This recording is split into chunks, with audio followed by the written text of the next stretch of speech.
कर रहे हैं टॉपिक जे काउंसलिंग के ऊपर। टॉपिक जे सुरेंद्र सर का जो A to Z of direct selling है, जिसमें काउंसलिंग के ऊपर बहुत बढ़िया चर्चा की है उन्होंने। Counsel with your active and effective growing upline in start of the month. महीने के शुरुआती दिनों में हमें अपने एक्टिव, इफेक्टिव और ग्रोइंग अपलाइन के साथ काउंसलिंग करनी चाहिए। और इसमें हम लोगों ने बातचीत की थी काउंसलिंग दो तरीके का। एक जनरल काउंसलिंग की बातचीत हम लोगों ने की थी। थोड़ा सा फ्लैशबैक में मैं जाता हूँ ताकि आप उन पुराने दिनों की बातों को, चूंकि परसों या कल तो मैं था नहीं, तो परसों चूंकि हम लोग बात किए थे, तो आप रिलेट कर सकें उस चीज को, फिर से एक बार मेमोराइज आपको हो जाए, मेमोरी में वो बातें आ जाए। तो जनरल काउंसलिंग की बात हम लोगों ने की थी, जिसमें family counselling, career counselling, mental health counselling, rehabilitation counselling और एजुकेशनल काउंसलिंग की बातचीत हम लोगों ने की थी कि इतने तरह के एक जनरल काउंसलिंग होती है। जिन लोगों के साथ जो भी समस्या है वो एक काउंसलर को नियुक्त करके उनके साथ काउंसलिंग करते हैं, परामर्श करते हैं और फिर उनकी जो समस्या है उसका निवारण होता है। Counselling in direct selling, direct selling में भी काउंसलिंग का प्रावधान है और ये बहुत जरूरी एक इंपॉर्टेंट पार्ट है डायरेक्ट सेलर्स के लिए। इसमें काउंसलिंग कितने तरह की थी जिस पर चर्चाएं हम लोगों ने की। सेल्फ काउंसलिंग, हम खुद से काउंसलिंग करते हैं, अपनी खुद की काउंसलिंग खुद से ही करते हैं।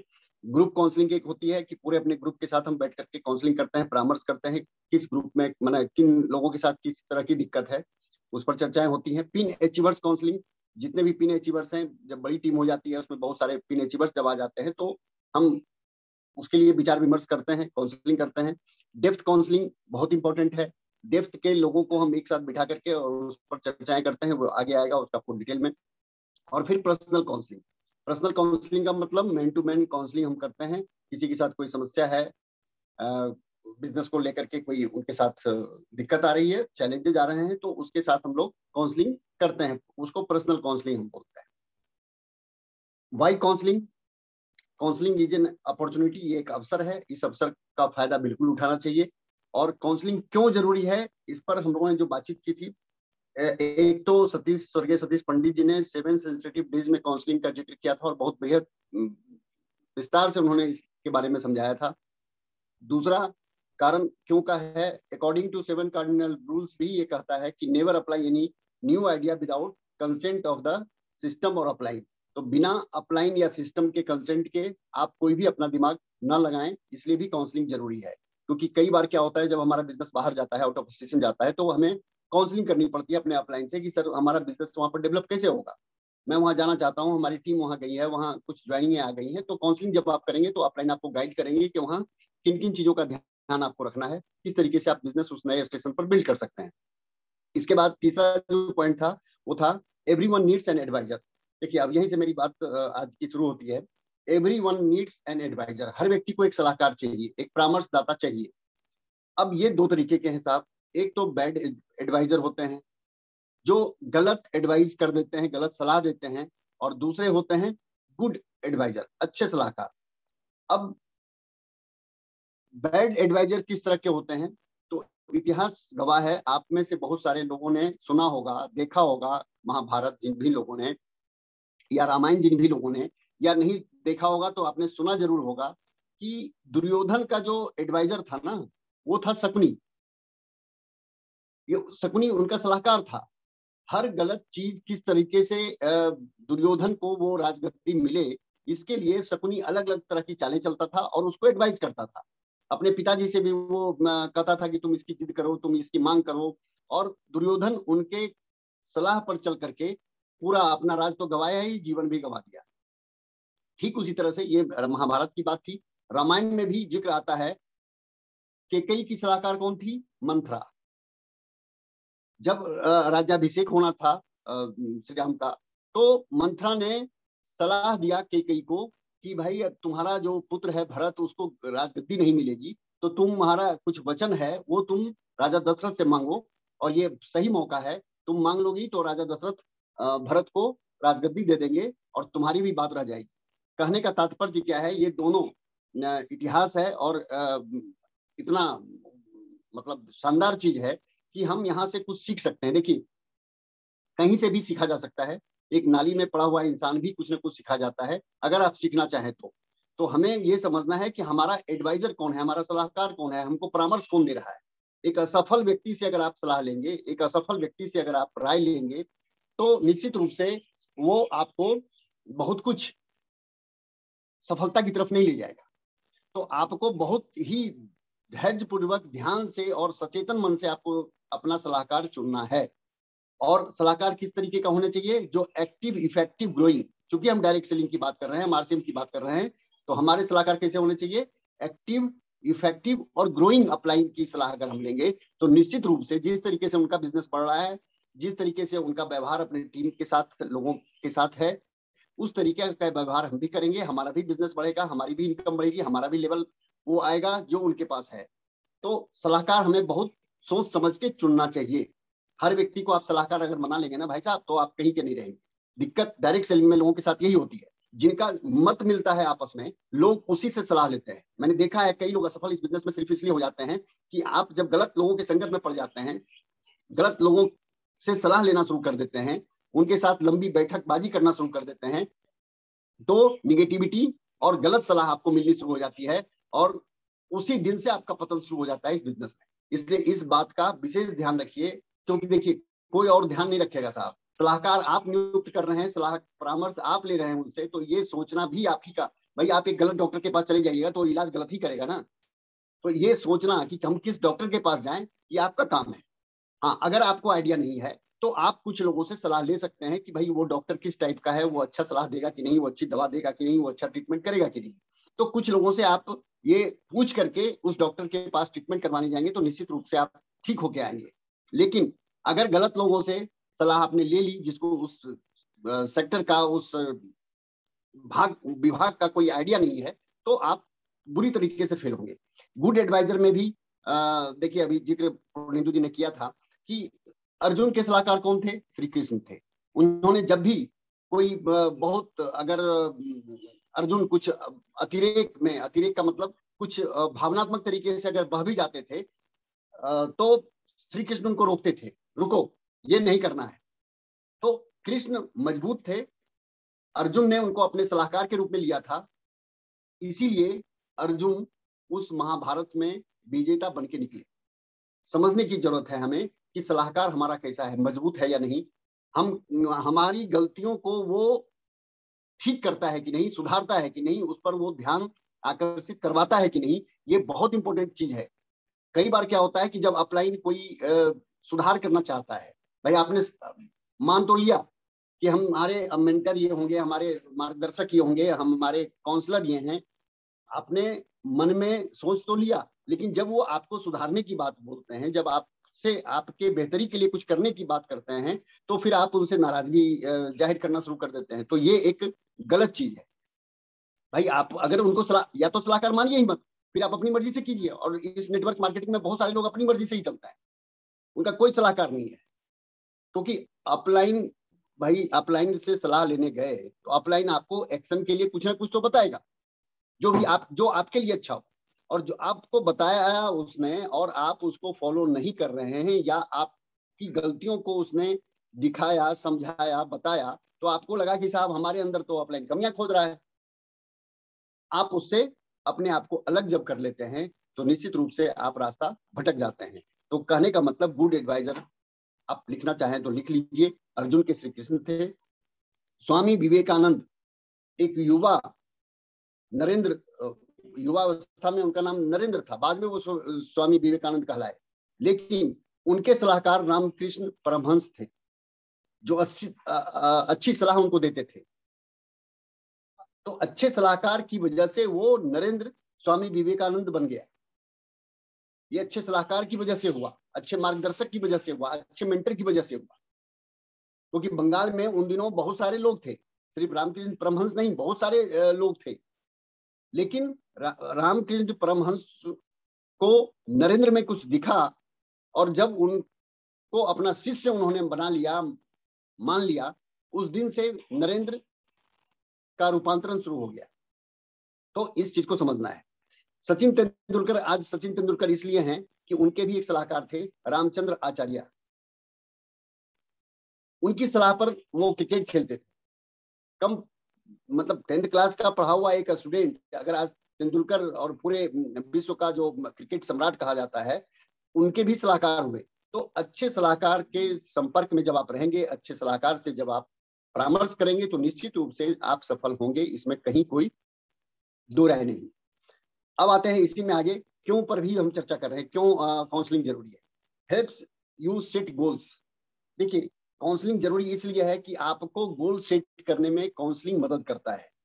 आप चूंकि आप बहुत, भाई आप अपनी टीम को ही सिर्फ देख रहे हैं ना, आपकी जो टीम आपके नीचे है आप सिर्फ उसी को देख रहे हैं। उसमें भी अगर एक लेग में आपका बिजनेस है तो आप दूसरे लेग में क्या कर रहे हैं, सिर्फ आपका फोकस उस तरह तरीके से होता है, बी लेग पर होता है, छोटे ग्रुप पर होता है। लेकिन जो अपलाइन ऊपर बैठा हुआ है उसकी नजर आपके दोनों ग्रुप पर होती है, आपके दोनों ग्रुप के लोगों की एक्टिविटीज पर होती है। तो आपको क्या गोल सेट करना चाहिए, ये सबसे बेहतर गाइड आपको आपका अपलाइन ही करेगा जब आप काउंसलिंग में उनके साथ बैठेंगे। इसलिए काउंसलिंग जरूरी है। तो आप पॉइंट नोट करना चाहें तो नोट कर लीजिए। Helps you set goals, goals set करने में ये मदद करता है काउंसलिंग। दूसरा इसमें अगला अगला है रिमूव्स कंफ्यूजन। बहुत सारे कंफ्यूजन होते हैं, आपको लगता है कि बिजनेस सर इतना ही हो रहा था, अब इस महीने कैसे इतना हो जाएगा, तो आप उस चीज को नहीं समझ पाएंगे उस स्तर पर जिस स्तर पर आप हैं।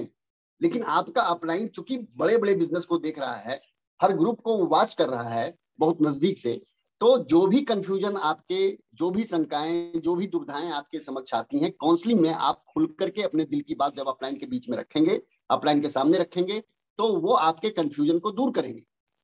जैसे आपके ग्रुप में कोई व्यक्ति है और वो आप सोच रहे हैं कि सर ये बिजनेस हो जाएगा, और वो आपको ऐसा शंका है कि वो इस काम को नहीं करेगा, तो जब आप अपलाइन के संपर्क में आएंगे, उनसे परामर्श लेंगे, तो वो आपको बताएगा कि नहीं सर, आपकी बात भले उस व्यक्ति से ना हो रही हो, लेकिन मेरी बातचीत है और उनसे मैंने बातचीत की है और वो इतना इस महीने जरूर करेंगे। तो जो कंफ्यूजन आपका था ना, वो कंफ्यूजन आपका अपलाइन के साथ बैठने के बाद, अपलाइन से सलाह लेने के बाद आपका दूर हो जाता है। तो रिमूव्स कंफ्यूजन भी ये काउंसलिंग में होता है, इस वजह से भी काउंसलिंग करना चाहिए। व्हाट इज नेक्स्ट, सर आगे क्या करें, आगे क्या। जुलाई का महीना खत्म हो गया, अगस्त के 2-3 तारीख को आप बैठे काउंसलिंग करने की, तो आपको अपलाइन गाइड करेगा कि नेक्स्ट, व्हाट नेक्स्ट, आगे क्या करना है। अब आपको नहीं पता कि आगे क्या करना है। सितंबर के महीना मिशन मंथ था तो साहब हमने बहुत सारा काम किया, अब आगे क्या करूं सर अक्टूबर में। तो ये अपलाइन आपको गाइड बेहतर करेगा जब आप उनके साथ काउंसलिंग के लिए बैठेंगे। नेक्स्ट पॉइंट है makes you realise your strength. Makes you realise your strength, ये आपके शक्तियों को रियलाइज करवाता है। देखिए, इसकी भी बहुत जरूरत है। आप में कौन सी शक्तियां हैं, एक स्वॉट एनालिसिस आता है मैनेजमेंट में, strength, weakness, opportunities and threats के बारे में एनालिसिस की जाती है, तो मैं उस पर नहीं जाऊंगा। मैं सिर्फ ये बताना चाह रहा हूं यहाँ पर कि आपकी जो शक्तियां हैं ये आपको नहीं पता। नरेंद्र में क्या शक्तियां थी, ये बिना रामकृष्ण परमहंस के मिले हुए वो अपनी शक्ति को जागृत नहीं कर पाते। यही सच्चाई है, इस सच्चाई को स्वीकार कीजिए। आपके अंदर बहुत सारी शक्तियां हैं, आप सब लोगों के अंदर बहुत सारी शक्तियां हैं, लेकिन आपको अपनी शक्तियों का पता ही नहीं। क्योंकि आपको, अगर आपको अपनी शक्तियों का पता हो जाएगा तो फिर आपके अंदर ईगो आ जाएगा, और ऊपर वाला नहीं चाहता है कि आपके अंदर ईगो वाला भाव आए। तो आपकी शक्तियों को जगाने के लिए, उसको रियलाइज करवाने के लिए, उसको बताने के लिए अपलाइन की जरूरत पड़ती है, एक अच्छे सलाहकार की जरूरत पड़ती है।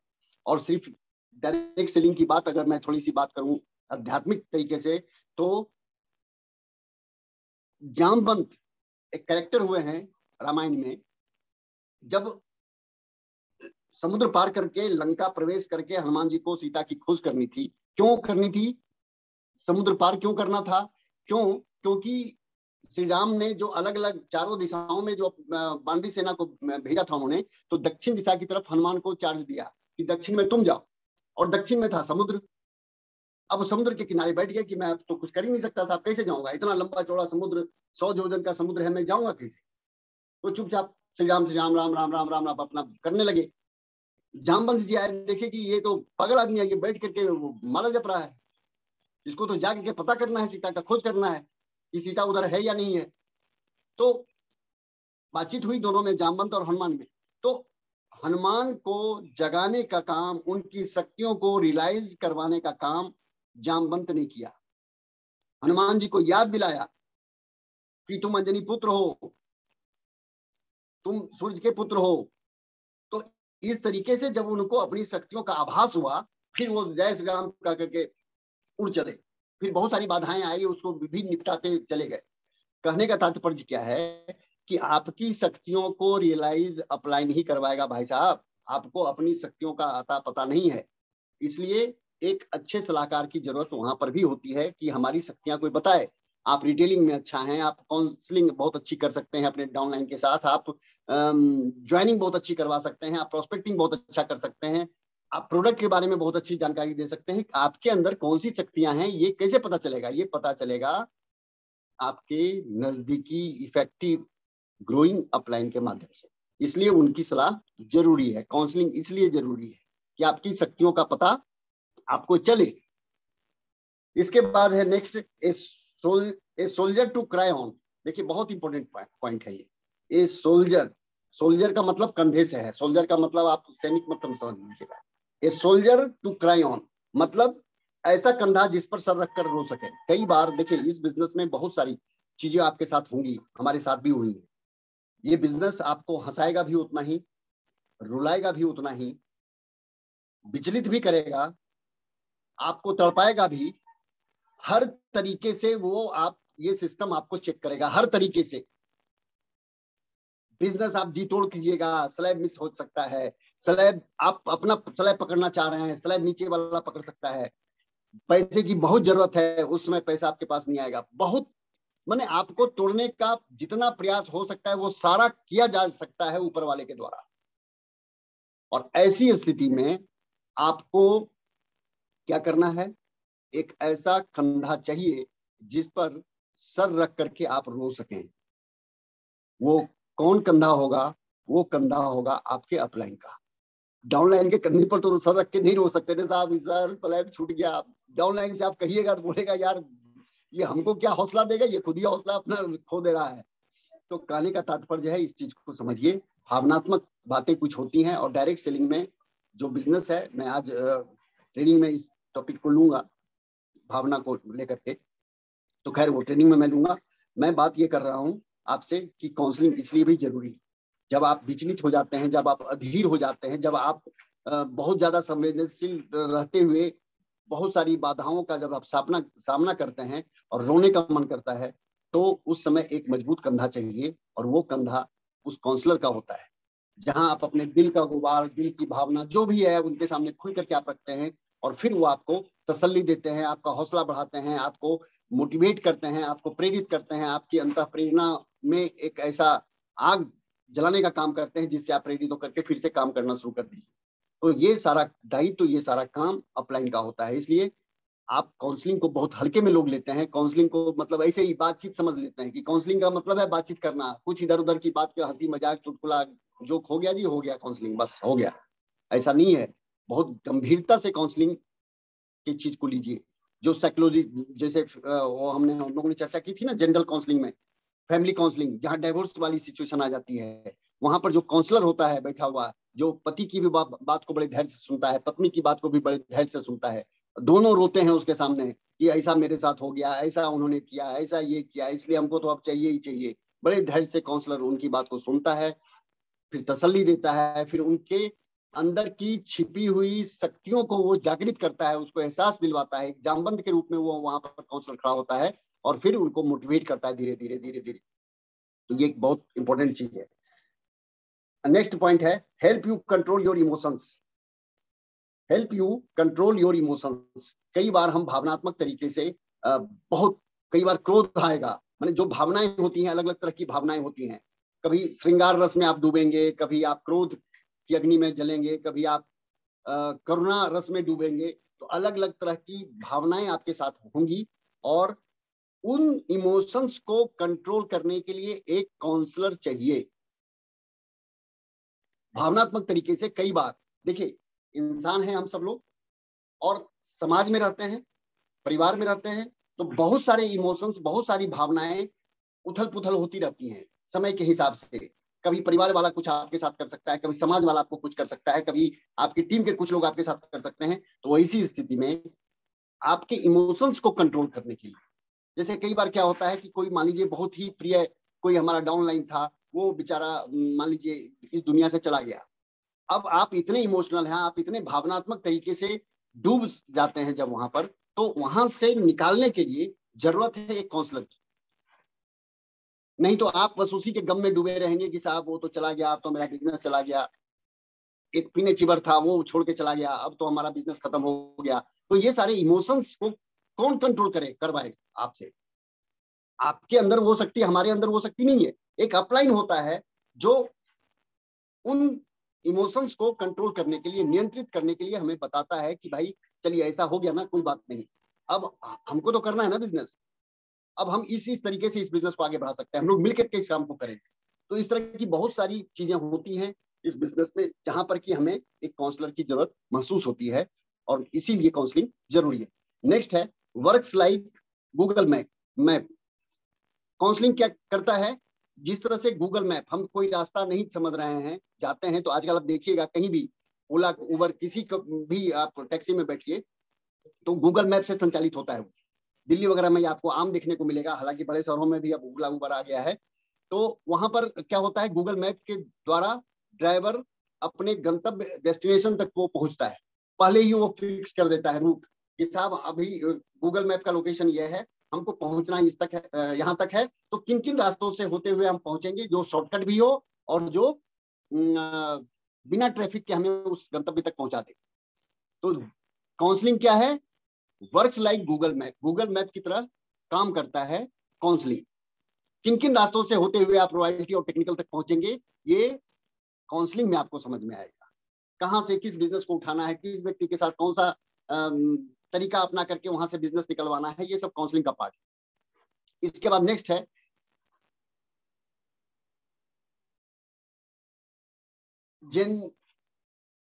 Genuinely invested in your success. मतलब आप